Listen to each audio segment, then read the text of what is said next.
औज़ुबिल्लाहिमिनश्शैतानिर्रजीम बिस्मिल्लाहिर्रहमानिर्रहीम। आज हम बात करेंगे हजरत सालेह अलैहिस्सलाम की कहानी के बारे में। एक जबरदस्त हिस्सा जिसमें है अल्लाह की कुदरत की निशानियां, एक शहर की तकब्बुर भरी नाफरमानियां और उनकी नाखा जो अल्लाह की भेजी हुई ऊंटनी का मोजिजा। तो चलिए शुरू करते हैं। ये कहानी है एक ऐसे पैगंबर की जिसे अल्लाह ने भेजा, एक बहुत ही ताकतवर, समझदार लेकिन मगरूर कौम के पास। उनका नाम था हजरत सालेह अलैहिस्सलाम और ये जो उनकी कौम थी उस कौम का नाम था कौम समूद। अब थोड़ी सी रोशनी डालते हैं उनके नस्ब के बारे में। हजरत सालेह अलैहिस्सलाम हजरत नूह अलैहिस्सलाम की नस्ल से थे और उनका नसब कुछ इस तरह से चलता है: सालेह बिन उबैद बिन सैफ बिन मजिह बिन उबैद बिन हादिर बिन तामुद बिन आमिर बिन इराम बिन साम बिन नूह अलैहिस्सलाम। उन्हें अल्लाह ने एक ऐसी कौम में भेजा जो इल्मों में, इमारतों में और दुनियावी असरार में माहिर थे, लेकिन वो सब कुछ भूल चुके थे इंसानियत की बुनियाद के ऊपर, जैसे कि तौहीद, इंसाफ और अल्लाह का शुक्र करना। चलिए अब देखते हैं ये कौम समूद क्या थी। ये कौम का तारुफ कुछ इस तरह है। समूद के लोग एक बेहतरीन शहर में रहते थे। पहाड़ों को काट काट कर मकान बनाते, पहाड़ों के अंदर मंजिले महलों जैसे घर बनाते और इतने जबरदस्त पत्थरों को तराशने का फन में माहिर थे। आज भी उनके नक्श दुनिया में बाकी है, लेकिन नौजुबिल्ला वो कहते थे, कौन है हमसे ज्यादा ताकतवर, हम जहाँ चाहे इमारत खड़ी कर दे, जहाँ चाहे निजाम चला दे। उनकी जुबान में तकब्बुर था, उनकी आंखों में दुनिया की चमक थी और उनके दिलों में अल्लाह के लिए कोई जगह नहीं थी। अल्लाह ताला ने सालेह अलैहिस्सलाम को नबी बनाकर जब भेजा, उनकी दावत देने का आगाज कुछ इस तरह शुरू हुआ। हजरत सालेह अलैहिस्सलाम ने उन्हें बुलाना शुरू किया, ऐ मेरी कौम के लोगों, अल्लाह की इबादत करो, उसके सिवा तुम्हारा कोई माबूद नहीं है। क्या तुम नहीं डरते? कुरान में सूरह हुद आयत नंबर 61, उसका तर्जुमा कुछ इस तरह है। और समूद की तरफ उनके भाई सालेह को भेजा। उसने कहा, ऐ मेरी कौम के लोगों, अल्लाह की बंदगी करो, उसके सिवा तुम्हारा कोई माबूद नहीं। उसने तुम्हें जमीन से पैदा किया है और इसमें तुम्हें बसाया है। बस उससे माफी मांगो और उसी की तरफ रुजू करो। बेशक मेरा रब करीब है और दुआओं का कबूल करने वाला है। और देखिए कुरान में मुकम्मल एक सूरह हुद की आपको तफसील भी मिलेगी। अब उनकी आवाज में रूह का रंग था, लेकिन कौम ने कहा, ऐ सालेह, तुम पहले तो बहुत समझदार आदमी थे, तुमसे तो उम्मीद थी कि तुम हमारे राहें चुनोगे, अब ये क्या नए अकीदा ले आए हो? हजरत सालेह अलैहिस्सलाम ने जवाब दिया, मैं तुम्हारा दर्दमंद हूँ, तुम्हारी फलाह चाहता हूँ। वो अल्लाह जिसने तुम्हें जमीन पर आबाद किया, तुम्हें सब कुछ दिया, क्या उसी को भूल जाओगे? और इस कौम ने दावत को ठुकरा दिया। वो कहते, अगर तुम वाकई अल्लाह के पैगंबर हो तो कोई मौजिजा दिखाओ, हमें एक ऐसा मौजिजा चाहिए, पहाड़ के अंदर से एक ऊंटनी को निकाल के दिखाओ और वो भी ऐसी नखब हो जो लंबी, हसीन हो और एक दिन पानी सिर्फ वो पिएगी। फिर हजरत सालेह अलैहिस्सलाम ने फरमाया, क्या तुम वाकई यकीन करोगे अगर अल्लाह तुम्हारी मांगी हुई निशानी तुम्हें दे दे, क्या तुम फिर भी मानोगे? उन्होंने कहा, हाँ, ले आओ मौजिजा, वरना हम तुम्हें झूठे कहेंगे। हजरत सालेह अलैहिस्सलाम ने अल्लाह से दुआ की और अल्लाह ने उन्हें जवाब दिया। ये था वो वक्त जिसमें कौम समूद का इम्तिहान लिखा गया था। फिर हजरत सालेह अलैहिस्सलाम ने उन्हें सबक दिया, मैं तुम्हारे सामने एक निशानी लाने वाला हूँ, लेकिन अगर उसके बाद तुमने इनकार किया तो समझ लेना कि तुम पर आज़ाब आएगा। कौम हंसने लगी, उनके चेहरे पर मजाक था। वो समझते थे कि एक शख्स क्या कर सकता है, लेकिन वो नहीं जानते कि उस शख्स के साथ थे अल्लाह रब्बुल आलमीन। फिर एक दिन हजरत सालेह अलैहिस्सलाम ने सबको जमा किया। सब कहते थे, देखते हैं यह क्या कर लेता है। सालेह अलैहिस्सलाम ने दुआ की, दिल से, रूह से, यकीन से, और फिर अल्लाह ने एक ऐसा मौजिजा दिखाया जिसे उन्होंने जिंदगी में कभी देखा न था। एक बहुत बड़ी ऊंटनी जो हसीन, रोशन पाक पहाड़ के बीच से जिंदा निकली। उसकी आंखों में हैबत थी, उसके कदम जमीन पर असर करते थे। लोग सालेह अलैहिस्सलाम को देखकर देखते ही रह गए। सालेह अलैहिस्सलाम ने कहा, ये है अल्लाह की नखतुल्लाह, अल्लाह की ऊँटनी भेजी हुई, इससे छूना मत। इसका एक दिन पानी पीने का हक है और एक दिन तुम्हारा। और इसकी तफसील आपको सूरे अश-शुरा 155 में मिलेगी। और फिर उन्होंने कहा, अगर तुमने इसे नुकसान पहुंचाया तो याद रखना अल्लाह का आजाब जरूर आएगा। ये ऊँटनी जिसका नाम नखतुल्लाह है वो कौम के बीच रहती, एक दिन वो पानी पीती, दूसरे दिन पूरी कौम।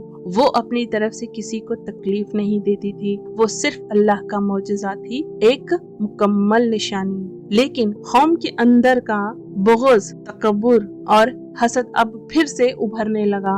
लोग कहने लगे, एक ऊँट, ये अल्लाह का पैगाम कैसे है? सालेह को पैगंबर कहने वाले पागल है। वो लोग नखतुल्लाह से नफरत करने लगे। वो कहते, अगर हमने इसे मार दिया तो क्या होगा और सालेह का रब क्या करेगा?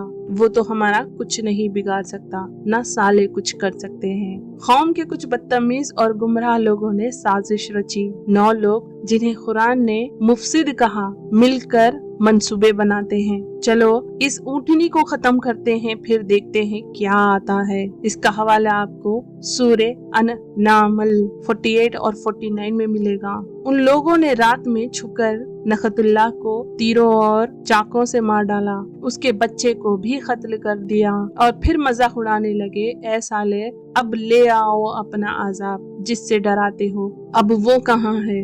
हजरत सालेह अलैहिस्सलाम रो दिए, उनका दिल टूट गया। उन्होंने कहा, तुम लोगों ने अल्लाह की निशानी को मार दिया, अब 3 दिन का वक्त है, मजे कर लो, घूम लो और फिर देखो अल्लाह का आजाब कैसे आता है। इसका हवाला आपको सूरे हुद 65-66 में मिलेगा। फिर सालेह अलैहिस्सलाम और उनके ईमान लाने वाले लोग चले गए शहर से दूर एक पुरसुकून जगह में। अब देखिए यहाँ पे अल्लाह का आजाब कैसे आता है 3 दिन के इंतजार में। पहले दिन लोग हंस रहे थे, दूसरे दिन उनका रंग पीला पड़ गया और तीसरे दिन उनका चेहरा काला हो गया। और उस रात आसमान फट गया, जमीन कांप गई, अल्लाह का कहर उतर गया।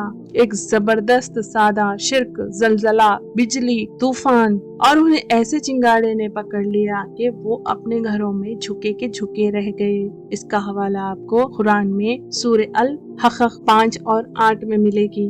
अब आता है आजाब का मंजर। इमारतें गिर गई, पहाड़ों के महल मिट्टी हो गए और वो लोग जो अल्लाह की निशानियों का मजाक बनाते थे वो मिट्टी का हिस्सा बन गए। कहा जाता था जैसे कभी किसी ने यहाँ जिंदगी गुजारी ही ना हो, जैसे किसी के यहाँ पे घर थे ही ना हो, जैसे कि खुला रेगिस्तान।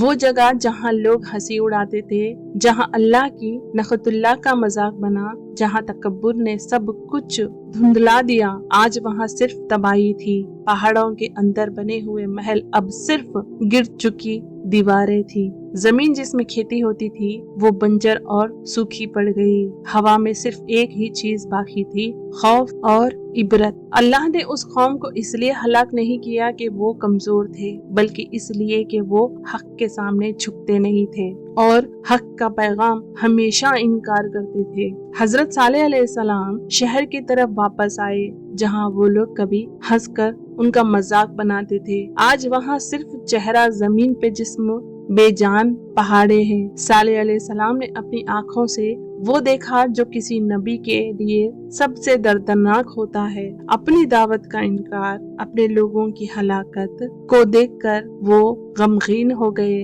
उन्होंने कहा, ऐ मेरी कौम, मैंने तुम्हें अल्लाह का पैगाम पहुंचाया था, मैंने तुम्हें नसीहत की, तुमसे दोस्ती की, तुम्हारा भला चाहा, लेकिन तुम उन लोगों से मोहब्बत करते रहे जो फसाद करते थे। इसका हवाला सूरे अल-अराफ 79 में मिलेगा। उनकी आवाज में गम था, आंखों में आंसू, लेकिन दिल में सुकून कि उन्होंने अपना फर्ज पूरा किया।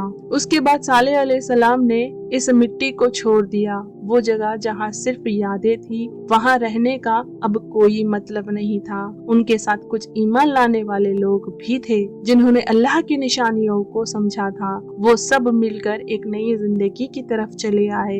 दूर एक पुरसुकून वादी में जहाँ सिर्फ जिक्र था, सब्र था और यकीन था। सालेह अलैहिस्सलाम ने अपनी बाकी जिंदगी अल्लाह की इबादत में गुजारी। दावत का या दवा का सिलसिला, सबक देना, नसीहत और सब्र का पैगाम, ये उनकी जिंदगी का हिस्सा बनना रहा। कहा जाता है कि उनका इंतकाल हिजज के इलाके में हुआ और उनका मकबरा अल्लाह बेहतर जानता है, लेकिन कुछ लोग मदीन के पास बताते हैं। कुरान ने कौम समूद का जिक्र कई बार किया, न सिर्फ उनकी हलाकत के लिए बल्कि इसलिए कि इंसान हर दौर में समझ सके कि अल्लाह की निशानियों से खेलना क्या अंजाम ला सकता है। मौजिजा भी अगर किसी का दिल न बदल सके तो अल्लाह का कहर जरूर आता है। जो लोग हक के साथ खड़े होते हैं वो कम होते हैं, लेकिन वही अल्लाह की हिफाजत में होते हैं। नखतुल्लाह एक जानवर नहीं थी, वो अल्लाह का पैगाम थी, अल्लाह का एक मुकम्मल मौजिजा जिसका खत्ल उनकी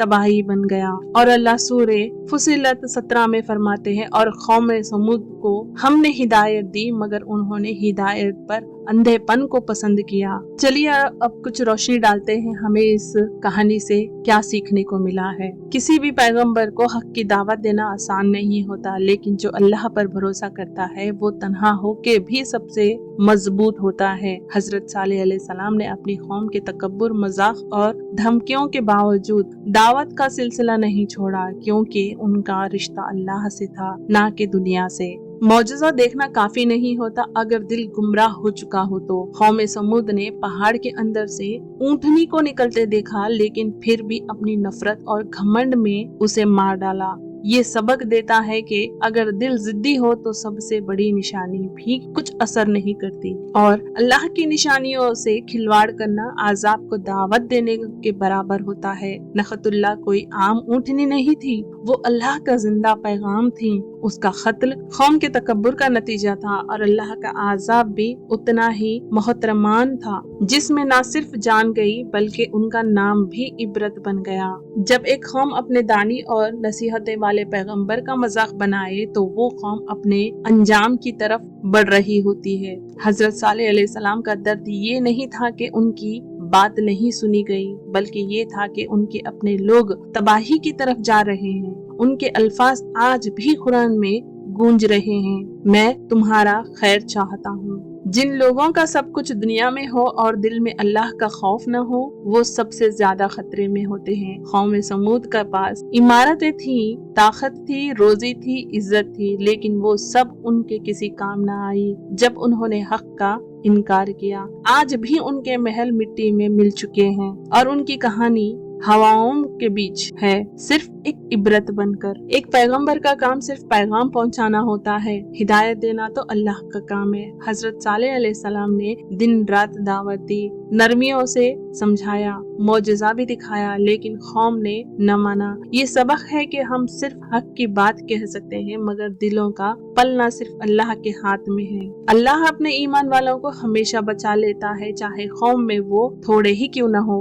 जब आज़ाब आया तो सालेह अलैहिस्सलाम और उनके कुछ साथी जो ईमान ला चुके थे, उन्हें अल्लाह ने हिफाजत दी और उन्हें नए जिंदगी की तरफ ले गए। ये बताता है कि अगर दुनिया भर का जुल्म हो, लेकिन अगर दिल में यकीन हो तो अल्लाह की पनाह जरूर मिलती है। कौम समूद की तबाही सिर्फ उनको जिस्मानी हलाकत नहीं थी, बल्कि उनकी रूहानी मौत थी, जो हक से मुंह मोड़ने का नतीजा था। आज भी वो मकामात सुमसाम पड़े हैं, लोग उससे गुजरते हैं और कुरान कहता है, क्या तुम उनसे इबरत नहीं लेते? सूरे अल हिज्र 84। तो चलिए अब हम हक की बात करेंगे और इंसानियत पर रहम करेंगे और खुद पर भी रहम करेंगे और अल्लाह के बताए हुए हर हक हुकूक को मानेंगे। तो इसी के साथ मैं अपना वीडियो यही खत्म करती हूँ। अगर आपको मेरा काम और मेरे इन नबियों की कहानी आपको पसंद आती है तो बेशक आप मेरे चैनल को सब्सक्राइब करें اگر آپ کو کچھ پوچھنا ہے، آپ کے کچھ سوالات ہیں تو آپ بے جھجک آپ کامنٹ بھی کر سکتے ہیں۔ اور تب تک کے لیے اپنے اور اپنے جانوں کا خیال رکھیے، اپنوں کا خیال رکھیے، اپنی عزت و آبرو کا بھی خیال رکھیے، اپنے ماں باپ کا خیال رکھیے۔ جزاک اللہ خیر۔ اللہ حافظ۔